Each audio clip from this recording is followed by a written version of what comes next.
All right, yo, what's up, you guys? It's your boy 3 Stacks in this thing, representing my team as always.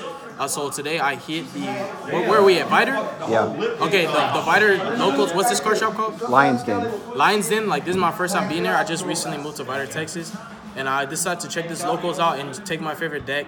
And I ended up, I got no losses. I just had one draw, that's it. And I got, what was it, second or third place? Third. Third place. And I was playing my favorite deck. You know, like you guys know that I love this deck. And it's really the reason lies. Like I've been playing it for 10 years, and like I can't let go of it. It's never a bad deck. Like in and out of formats consistently. Like there is no deck that can really just play under 4 or 5 negates. Like this is one of those decks that's so guided. Like if you just open a Herald with fairies, like every deck struggles with that, and that's the beauty of it, because like it doesn't have a bad matchup. Its weaknesses is to hand traps, but the deck is so resilient and consistent that you'd be surprised what it could play through. And I love its resource game. Like you can outgrind like Sky Strikers and Ultra guys. Like those decks to me, they're like a buy. Like they're so easy, so free. Like it's crazy. Like this deck is nuts. So I'm gonna go ahead and showcase you guys my list. And like somebody asked in the comments of my other Herald build, the one that was X21 at San Antonio's, he was asking how I would update it since Firewall's banned. So now you guys get to check out my new list. So I'm gonna be starting off with a 3 Herald of Perfection. So like this card, bro, it's legit. Like this card is like insane. Like this is like the most godly boss monster in Yu-Gi-Oh. Like this, like for me, the perfect board is Herald Christia. Like you can't, like outside of thinking like, okay, like a Monarch player maybe, or like a Draco player maybe, like you can't think of any deck that could play under Herald Christia, because that literally says you can't play Yu-Gi-Oh. Like you can't special summon, you can't activate any card effects. Like that's beautiful. Like it's the perfect setup. Like it's so flawless. I love it. Like this card is insane, you guys. Like seriously, like bro, it's insane. So we're gonna move up. Next up, we're playing 3 copies of Princess Katana. Like she's bae. Like this is your bread and butter play. Like there's so many combos, so many iterations that you can like do because of her, and like she's the reason why you can splash so many engines. Because like every time you summon Herald, it's like full combo. Like it's like summon Sorceress, Eva, like it's the nuts. Like she's not once returned. Like 2 years ago when she came out, it was like I was like thanking God, because before I was using like advanced ritual arts and like this level 6 normal fairy that I didn't like. Like deck was so inconsistent. Like she just took it to like a whole different like it's like above the stratosphere. Like it's crazy. Like this is the reason why you go Herald Christia. Like Herald Christia, like your opponent can't play. It doesn't matter. Like there is no way around it. Like these cards are nuts. Like you play 3 of all of them because like your whole deck is catered to searching these. So when you open up with them and you have the cards to search them, that's when you're going double Herald and you're going Christia. So like if they strike 1 Herald, you still have another one and you can still reborn it. Like it's insane. And then I played 3 Gale Dogger. I saw this all going second, but going first, this card is like pressure. Like it's a really nutty card. Like this plus pre-prep, that 2-card combo gets you Herald, Christia, and Nightmare Phoenix. Like 2 cards, your opponent can't play Yu-Gi-Oh, and you have 5 negates. So I'm negating 5 of the 6 of your cards in your hand, and you still can't special summon. Like, are you playing Draco? Like dude, and the insane thing about this deck against the Draco matchup in particular is when you have double Herald, they could tribute a trap to pop 1 Herald, but they can't activate a spell to get the additional tribute for another monster to like tribute a trap and pop your Herald, because you can negate the spell. So like if you have double Herald and they pop 1 with the trap, they still can't play, like because they have to get an extra tribute to pop the trap. So like this deck has like if you open and your deck does what it's supposed to do, you're not supposed to lose. Like you're not supposed to lose, and that's how it works. Like this deck is retarded. Like it's so good. Like and Gale Dogger compliments because it sets you up for Christia. It sets you up for Eva. Like it's a really good card. And going second, you just use this to pop floodgates because you send Elder Entity in the T's, and you just pop floodgates, and then you go full combo. Yeah. And then I also played 3 copies of Henny Manny. So instead of the Venus and the Shine Ball engine, I just cut those 6 cards and just put in these 3, because you need to maximize on your combo pieces that get to Herald. Venus and Shine Ball don't progress you to getting to where you need to be. And because I don't play incantations anymore, like I just stopped playing them altogether, I needed as many ways possible to get to Herald. And like the better way is when you can make Herald before you normal summon. Because when you make Herald before you normal summon, you're doing this. Like I sauced like the zombie dude. I sauced the Sky Striker player. Like the Sky Striker player, like we went all the way up to Chain Link 8. I negated 4 of his cards, and then I stick chaired, cleared his field, and I ended on 6 cards in my hand. And he had like 1 card. Like I totally out-resourced him. Like he Widowmaker, Impermanence, Chain Ghost Ogre, and I'm like, I just negate all of them. And then I went Stick Chair, and I popped like his back row isn't engaged, and I went into Ouroboros, banished his Ray from grave off Ouroboros. Like, it was just insane. Like, this and this is my map, bro. Like, you see him, like, he's sitting on this, and he has this in his hand. Like, I'm like seriously dedicated to this deck. Like, this is insane. Like, I don't always, like, when I'm going first, unless I need information, which is not always necessary, like, I'll go Ouroboros. But when you're playing this deck, you don't actually need information, because it doesn't matter what deck you're playing. You negate the activation of their spells and traps and monsters, and you stop them for special summoning with Christia. Herald Christia, believe it or not, beats every meta deck. Every meta deck, even Alter Guys. It doesn't matter. Like, Alter Guys, they can set all the traps they want. None of their traps are reactive to stop you. They can impermanence your Herald. I'm just attacking for damage. Now, I have Herald Christia. Like, I'm not going to chain Herald to negate anything, because all the threatening cards are already stopped. Like, they have, what, impermanence, like Protocol, what, Rivalry? It doesn't stop you, so you don't negate anything in that matchup. You just drop Herald Christia and you play Beatdown. And they can't resolve Multi-Figure. They can't go Soliquidus. They can't even get enough cards on field to bound. Like, it's just insane. So, yeah, like, basically, you're either going into the XYZ play, or what I normally do, if I have Herald Stick Chair, I go into Summon Sorceress, and I target Herald Special Eva, and then I link it to Elite Karibo, and then I search 2 more fairies, and I just plus. Because, like, I draw 3 cards, then search 2 light fairies on top of whatever I had. Like, you go plus way faster than other decks. And you have Eva, Petite Angel, and then Lilybell. I play Lilybell because sometimes you need to make the Griffin board, and basically when you do the Summon Sword combo and you resolve this, you search this, and you special it, and then you link in the Griffin. So, like, you have Herald, you have Griffin, you have Cerberus, you have Christia. That's just, like, there's no way around it. Like, they're not playing the game. And then one Christia, like, every time, like, I'm going first, unless, like, they Droll and Lockburn me. Like, Droll's the only hand trap that stops this deck. Like, people think Ash hurts it. They think Ogre hurts it. They think Valier Impermanence. Like, Droll's the only thing that stops this deck. And you play under Drolls. Like, I've done it, like, where they Droll me, I just summon Herald, didn't search off her, and then still negated all of his cards. So, like, it doesn't always beat you, but Droll's, like, literally the only card that can stop you. And if people don't play Droll, then they just can't beat you. Like, if you go first and you open the nuts, like, your whole deck's ass bait. So, like, you're always dropping this. It's crazy. And then for my spells, like, every spell is a power play. Like, I have more power plays and more starters than Sky Strikers do, than Necros do. Think of, like, the most consistent decks of history, like, spell books. Like, I'll show you all my starters. So you have 3 Las Vegas. This searches your whole deck, and it's a consistent Monster Reborn every turn. Like, and you shuffle your spells back. You shuffle your one-ups. You can put back Soul Charge. Like, when I was playing Soul Charge back in the day, bro, I resolved it 2 times in a duel. Like, I put it back, and I drew it off Stick Chair, and I resolved it the next turn. Like, it's more broken because it recycles any spells. Like, even in the Draco matchup, like, I potted Desires, banished 2 Twin Twisters. I shuffled my last one into my deck with this, and I drew it and resolved it again in the same turn. Like, this field spell is nuts.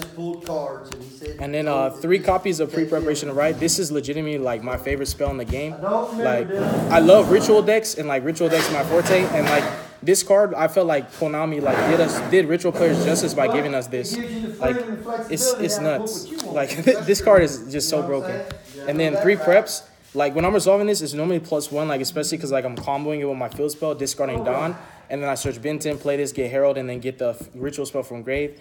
And this helps you play under pressure because, like, when they're negating your Ritual spells, you're adding them back with this, and it's not once per turn. So this card is more flexible than this one, which I like a lot. And then I also play 3 extra Foolish Burial. What I like about this, I don't care about life points. Like, people think, oh, yeah, you're paying half your life points. Like, if a spell card said pay 7,999 life points to win the duel, would you play it or would you not? I'd play 3 of it. I maximize on it.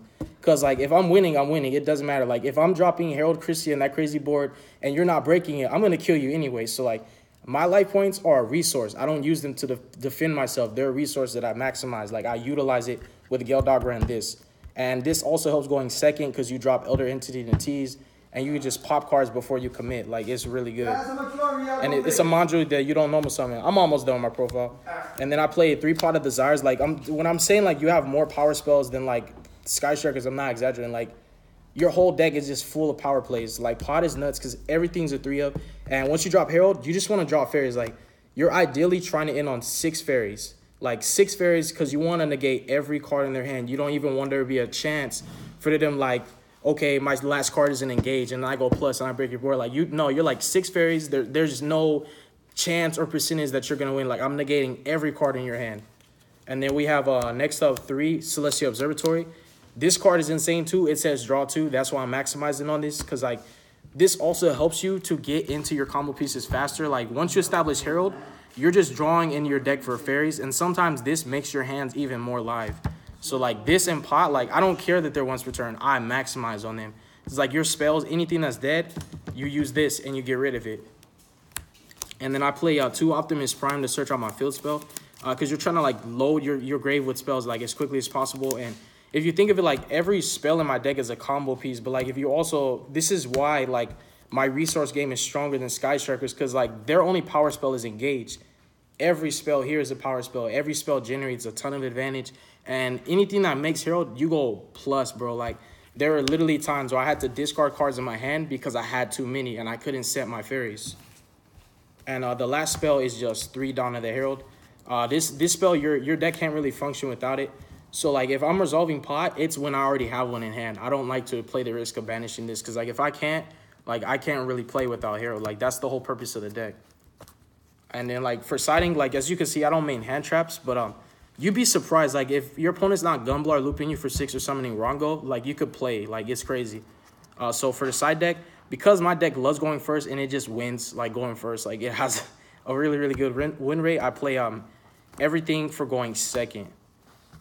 And I sold my Ash Blossoms, but I think still like it was correct to side Drolls, because the decks that like I really struggle against, if they establish, Droll just like gives me that whole turn like it's free.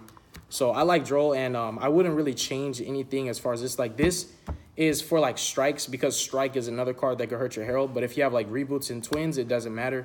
And evenly is really good for like the Thunder Dragon matchup. Like if you're going second against them, like you're playing these, like you're trying to evenly them, leave them with 1 Colossus, and you're trying to like sauce them and kill them after that. And then, so you guys asked about my extra deck, because you know and this is Herald build 104. 103 was the one that I took to the regionals. So this is the extra deck now. So I'm playing 3 Herald of Arclight, 1 Elder Entity and a Tease. Now, I've considered bumping this card up to 2, because it does come up a lot where you have another card that can send 1 from extra deck, and it's like there's a card in your way. So I would play 2 of it definitely. It's a really good card. Like when you're playing under pressure and you're able to out cards without committing any normal summon or giving any information of what deck you're playing, is really, it's skillful. I like it a lot. And then this card, like this wins your Dark Warrior matchup, your Lightsworn matchup, your Burning Abyss matchup, like any deck that abuses darks, like your Thunder Dragon matchup. Like this card is the nuts. Like it's the ultimate floodgate. Like your opponent can add cards from grave to hand, your opponent can send cards from their deck to the grave, and it negates any dark monster effects. Like this already alone, like just wins you so many games. But like you have this Herald and Christie, and it's like, how are you supposed to deal with all of that? And then I have Deltaros. A lot of people misunderstand, like while this card has materials, you can't respond to a summon. And when you use Scepter to summon him, Scepter grants him the effect to pop a card on the field, but it's on summon. So when you make this with Scepter, they can't negate the effect of Scepter to pop a card on the field. So it has to happen. So I have to pop your card, and I have to draw. It's mandatory. And unless you negate his summon, it's going to happen because he protects himself. So he's really good going second. But going first, like games 2 and 3, when I need information, I'll like use this. And if I get lucky and I discard like the evening match, I'm happy, because like that's just 1 less card I have to waste fairies on. But this card is for information. Like even in game 1, like if you're fearful or like you still don't know what deck you're going to play, like you use this, because there are a lot of times like where I open Herald Christie on the full board and people don't let me know what deck they're playing. Like they just scoop. So when you have this, you get information that you need, so you know how to side deck adequately. And I play Dweller. This is really just for the Draco matchup. Like you go Herald Dweller, and like you don't even have to negate any of their traps or their spells. Like they don't resolve because they're under Dweller. And then Nyla, so how I use her is I just use her to loop him. Like I go detach, add him, detach this effect, searches, and you get it back. And like it's infinite. Like it's a loop. It's it's broken. And then I have a Griffin for the combo. Like the combo is the Summon Sorceress combo, and just Stick Chair gets you to all of this, because you resolve Eva, you get out your Lily Bell, and then she allows you to link climb to this. I forgot that's the last ring 4. I don't really make it a lot, but it's legal. And like if a situation ever came up and I needed it, I'd rather have it and have access to it than be like, wow, I could have made Exiton and I don't have it. And then I have Phoenix and Cerberus. Really Phoenix came up because like I needed to just pop a multi-roll, because like he got to go first and he established it, and like I knew that as long as he has multi-roll, I can't negate his spells. So I just popped it with this, and then I made Herald. It was nuts. And then a Link Revo. So really quick, I'm just gonna open these packs, and then we can finish the video. Like I'm really hoping that I pull something worth, like something worth my time.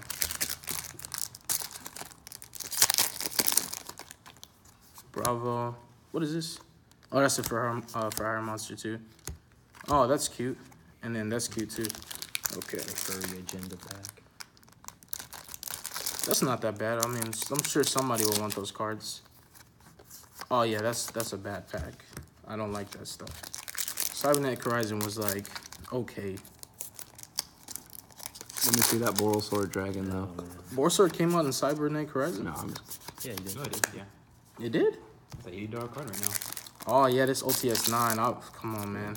let's see that old Like, can I get lucky for once in my life? Oh, a Morphin Jar. I mean, that's something. So yeah, you guys, that's pretty much gonna conclude the video. I appreciate you for like taking time out of your day like to watch my videos. I really like, it means a lot to me because like, you know, you could watch anybody and like, I'm irrelevant, my channel's small, so I really appreciate you guys just for like, you know, showing some love to me. But yo, God bless you guys. Make good choices. Don't hurt your brain cells. Oh, I have another one. I didn't even notice I had another one. Are we gonna get blessed with this one? Oh, Galaxy Wizard. Nah, I don't have bad luck with pulls. But yeah, you guys stay positive and have a beautiful night, all right? Peace.